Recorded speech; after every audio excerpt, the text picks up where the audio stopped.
Objek dan mustahik zakat.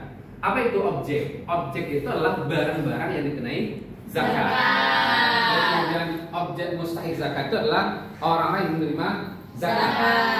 Nah, zakat apa zakat? Zakat itu adalah berkah, tumbuh, ya, lalu bersih dan berbagai macamnya. Itu artinya kalau kita mengeluarkan zakat, maka harta kita bersih, dan kalau bersih maka dia akan tumbuh, dia bertambah. Tidak ada ceritanya orang menjadi miskin karena rajin zakat. Terus bertambah jadi nama. Lalu kemudian yang kedua, secara fikih harta itu harus ditentukan kadarnya yang wajib dikeluarkan pada harta tertentu. Secara istilah zakat adalah kewajiban umat Islam untuk menyisihkan sebagian hartanya untuk diberikan kepada yang berhak menerimanya. Nah, dari sekalian yang menarik bagi kita adalah zakat itu diwajibkan pada tahun kedua Hijriah. Jadi tidak ujuk-ujuk ketika Islam ini hadir lalu orang suruh bayar zakat. Nah, ini juga bagian pada strategi dakwah yang luar biasa.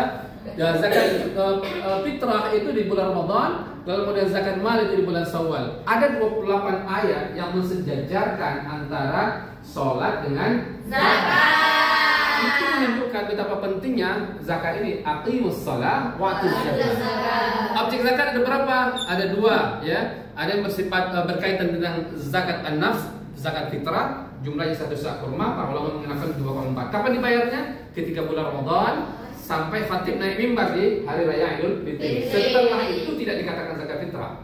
Nah, sedekah biasa. Lalu kemudian adalah zakat mal, harta mal. Nah, syarat wajib zakat itu ada dua, terpenuhi nisab dan haul.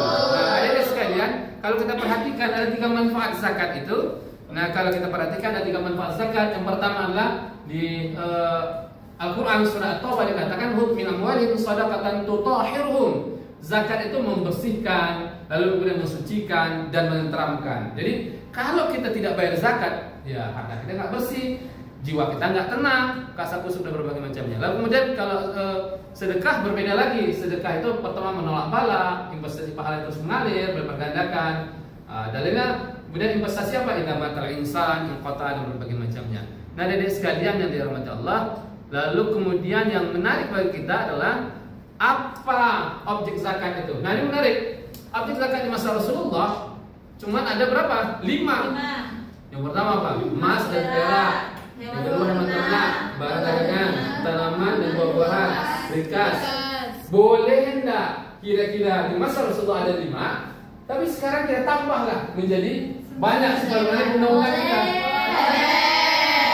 Dari undang-undang kita ada 9.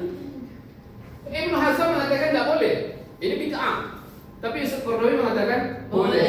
Kenapa? Apa alasannya? Pertama, alasannya adalah bahwa zakat itu adalah merupakan ibadah mahdhah, betul. Tapi yang kedua, zakat itu merupakan ibadah maliyah ijtimaiyah, ibadah ekonomi sosial. Itu artinya ekonomi di masa Rasulullah yang sekarang itu sudah berkembang sehingga objek zakat juga tumbuh berkembang. Buktinya sekarang apa yang bertambah ini? Ada zakat pertambangan, perindustrian dan berbagai macamnya. Itu artinya ekonomi zakat Indonesia sungguh-sungguh sangat fleksibel dan kemudian tumbuh berkembang juga, dan mudah-mudahan manfaatnya juga tumbuh berkembang untuk banyak orang. Dan amin.